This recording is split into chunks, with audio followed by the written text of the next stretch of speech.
ल ल ल हाना हान्देऊ सानो हान्देऊ बिस्तारै हाना वाह हामी चाहिँ आज चाहिँ दसैँको छुट्टी त्यसपछि पुरै हामी त यस्तो रमाइलो गर्दैछौँ पानीमा हैन त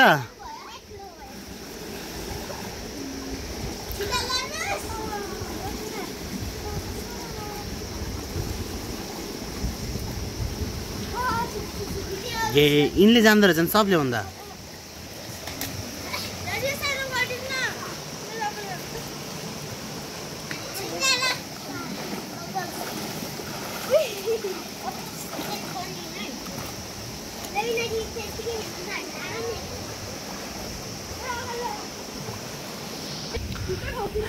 यो पारीको गाउँ चाहिँ चौरा हो हैन ए यहाँ घरमा मान्छे हिँडेको नि सबै देखिँदो रहेछ यार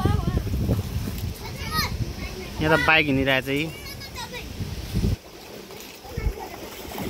बाइक हिँड्ने खाइ यहाँ धेरै जम गर्नु नि नहुने फेरि यस्तै छ मोबाइल यहाँ आइपुग्यो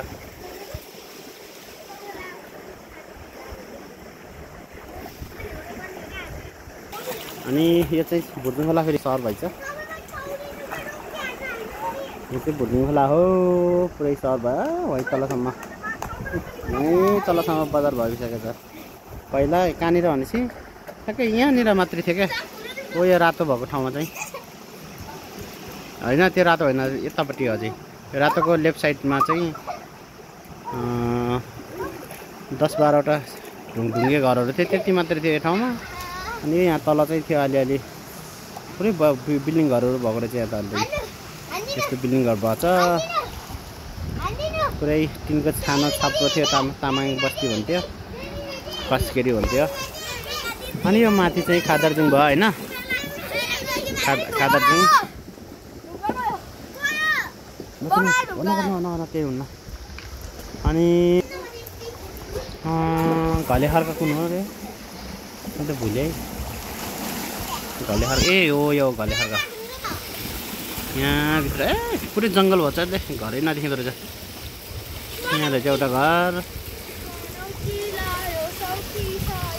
त्यतातिर पुरै कुहिरोले गर्दा नदेखिँदो रहेछ यतातिर घरहरू थियो के अरे पुरै जङ्गल भरेछ पुरै जङ्गल भरेछ यतातिर चाहिँ होइन अनि के अरे च्याङलुङ हो कि च्याङलुङ हो कि अब नामै भुलिसक्यो च्याङलुङ हो यो पनि लगभग अब जङ्गलले खाइसक्नु लाग्छ किनभने त्यो च्याङलुङ भयो त्यो च्याङलुङको यहाँनिर यतातिर त पुरै लाउँथ्यो क्या पहिला के भन्छ अरे अन्नबालीहरू लगाउँथ्यो अहिले त यो चौर त पुरै छ बाँझो देखिरहेछ होइन गयो नि सबै परदेश भनिकन गाउँ रीति हो यो चाहिँ हाम्रो गाउँको मेघदाईहरूले 20 वर्षको योजना हो क्या यस्तो राम्रो गर्नुभयो यो चाहिँ सब तरकारी उसो गर्ने हो तरकारी यतातिर बाख्रा भैँसी के पाल्नु भएको नि दाइहरूले यो सब यो एरिया लिएको हो दाइहरूले होइन यहाँ चाहिँ एउटा नयाँ चिज के भन्छ अरे हो यहाँ नि भैँसी गोठ बाख्रा गोठ या गाई गोठ ल एउटा चाहिँ हो ल ओ यिनीहरूले त के गरेको नि यस्तो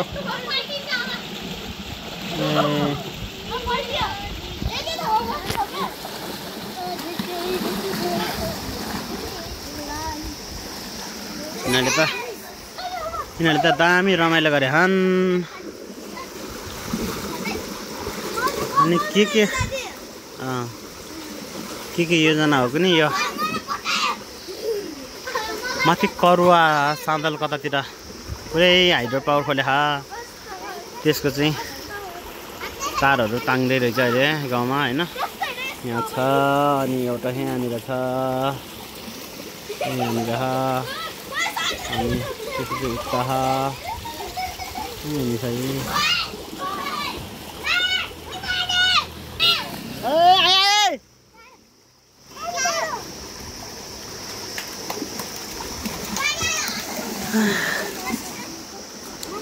अनि हामी चाहिँ स्कुटर आएको है। गाउँमा चाहिँ पुरै पिच छ। यहाँबाट यता पहिला त यतातिर त के भन्छ अरे मान्छे हिँड्ने बाटो मात्रै त थियो, अरू के थियो र। अहिले त पुरा यहाँबाट त पर तातो पानी जाने बाटो भइहाल्यो। पुरै पिच छ अहिले त। गाउँतिर विकास त धेरै भयो। विकास सँगसँगै यो घर जग्गा नहुनेलाई फेरि गाह्रो छ। फेरि गाउँमा बस्न मन लाउने अनि पैसा पनि नहुने, अनि फेरि जग्गा किन्नलाई त धेरै महँगो पर्न जान्छ आजभोलि चाहिँ। परिवर्तन छ सबै कुरा, पहिला जस्तो छैन अहिले। यहाँ त पुरै उत्तिस के हो र यस्तो उत्तिस जम्मा भएको यहाँ त। आमामा यहीँ उत्तिस जम्मा भएको त पुरै।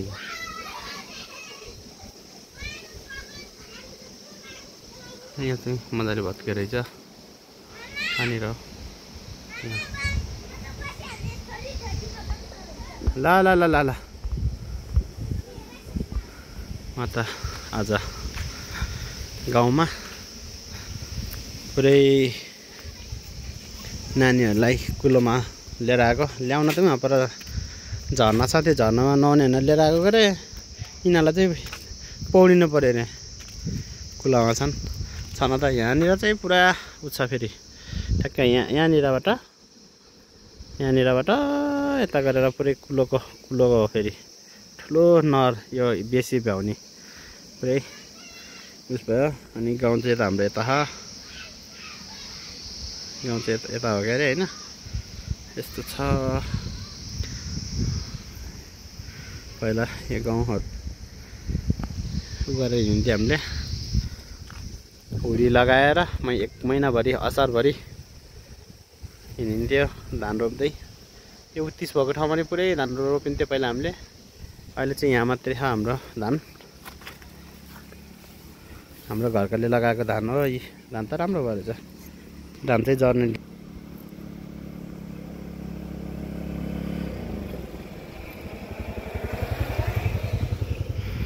गाउँमा पऱ्यो मैले घरै पछि बाइक स्कुटी 3-4वटा है। आमा हुनेहरूलाई चाहिँ कति छ गाउँमा। गाउँ पनि रमाइलो छ, ठुलो छ गाउँ। यस्तै छ।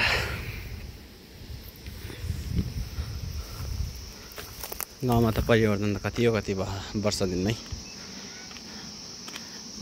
बजारै बसे नि धेरै नआउने भएर होला। गाउँमा चाहिँ धेरै परिवर्तन भएको छ अहिले चाहिँ। पहिला यहाँ चौतारी मात्र थियो, सानो थियो, हामी खेल्थ्यौँ। अहिले त यहाँ फेर नपुग्ने। आमा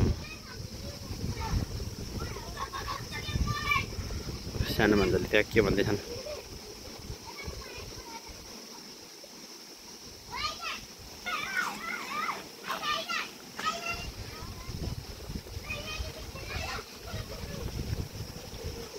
अहिले त कत्रो भएको छ।